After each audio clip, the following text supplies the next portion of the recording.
Hello, Jen here with day 4 of Christy's Beautiful Life's 30 Days of Sketches round 6. So every day for the month of October, there is a whole bunch of people playing along. Christy's doing 30 days, Moira's doing 30 days, Crystal from Pineapple Papers is doing all 30 days, and then there's a whole host of amazing, talented, wonderful, scrappy friends that are popping in throughout the month to add even more inspiration and give you more ideas on how to use all of these sketches. So I showed you the sketch at the beginning, and this one was kind of fun. It is a little bit different for me to cut out these big circles. I don't have a punch that would punch these big enough, and honestly, I do have a circle cutter. I have a really old, I think it's an old Martha Stewart circle cutter, but I didn't pull it out. I just thought to myself, it's a lot of work to try and go and find it, so I didn't. But I did want to have those big circular shapes, so what I decided to do was just freehand them, and the reason that I thought it would be okay to do that is because I'm using this piece of paper right here that has these sort of watercolored speech bubbles, and they're not perfect. They're very organic shaped and not, perfect circles. They're kind of oval shaped, and some of them are more cloud shaped, and so I thought it would be totally okay for me to just freehand my circles out of my pattern paper.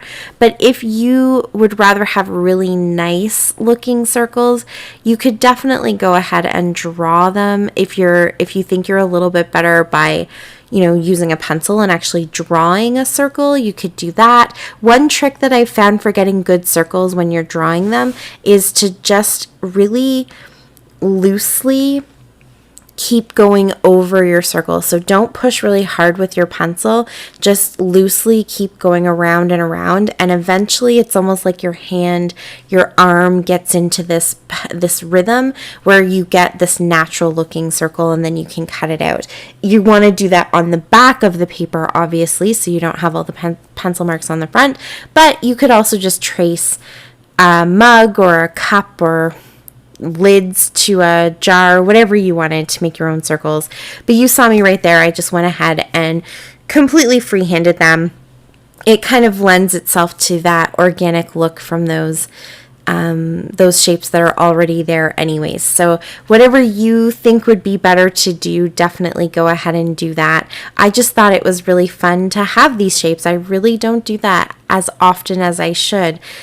So I'm sticking to the sketch pretty closely because I feel like I really do enjoy the general design of the sketch. I really like the elements that are there. Now I'm kind of going with my own dimensions. I didn't measure anything, so my circles aren't quite in the same places, and my background pattern paper isn't quite the same size. So that's one thing that I don't tend to measure my sketches very much. I kind of take the general look of it, and then I make it work for whatever papers I'm using. Sometimes the pattern paper is what kind of dictates how you cut it up. If there's certain colors or images or something that you really want to get into the paper or use from the paper, then you might change the dimensions in the sketch in order for it to work with you. In this case, I just kind of was going with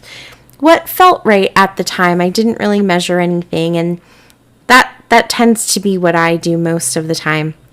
But I really liked all of the elements of the sketch, and I kind of liked that general layout, so I kept true to all of that.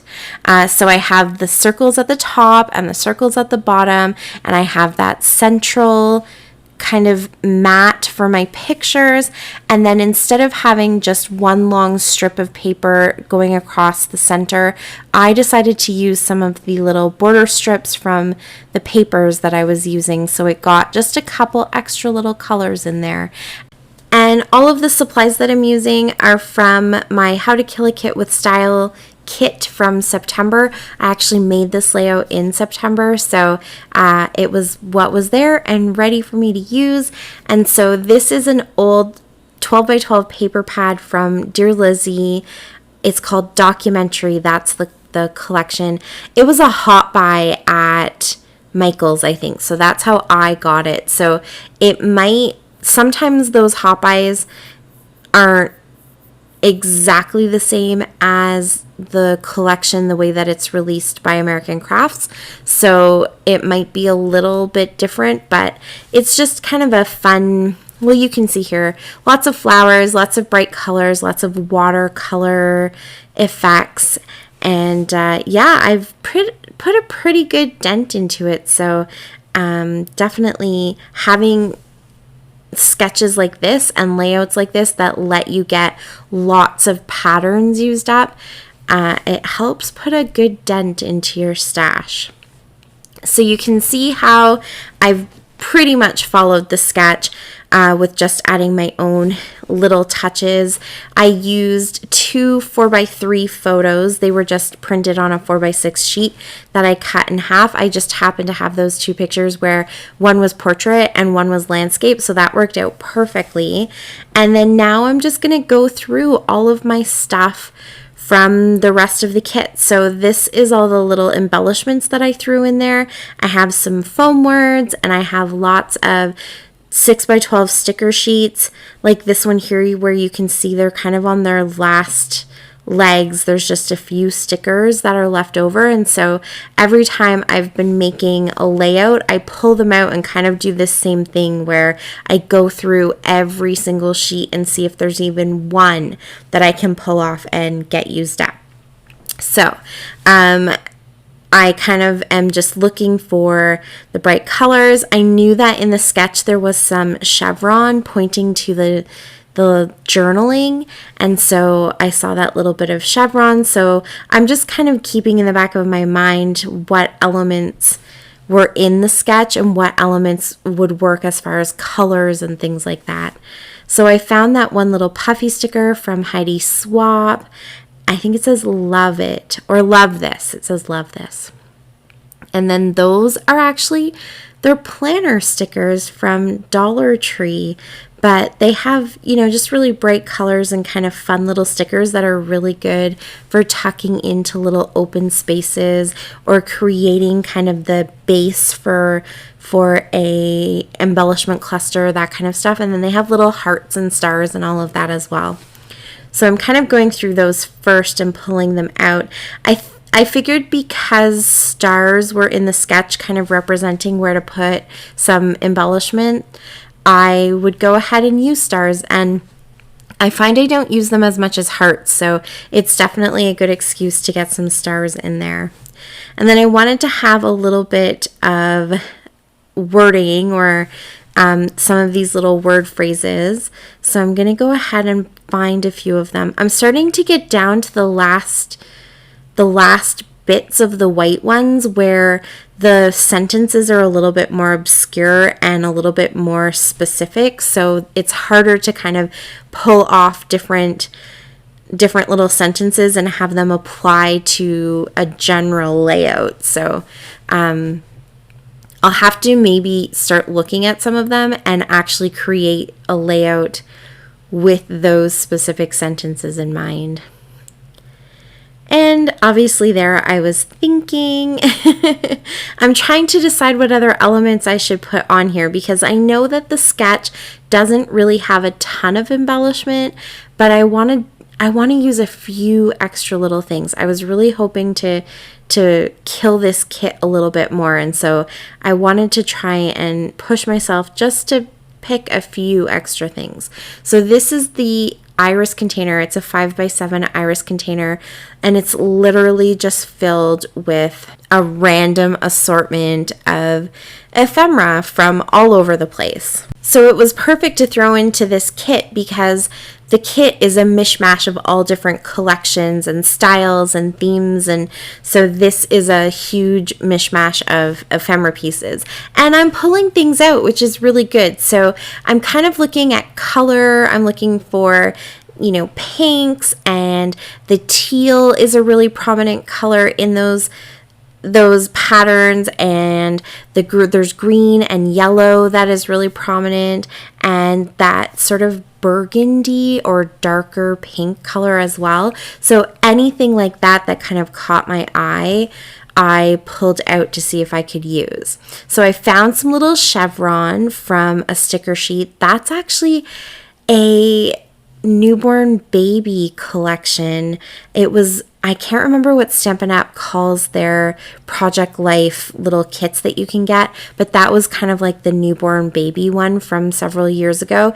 But they had gray and yellow chevron, and so I thought, okay, this works. There's a little touches of gray in the papers as well, and then of course there's definitely yellow, so I went ahead and used those. So I got the chevron on there just like in the sketch.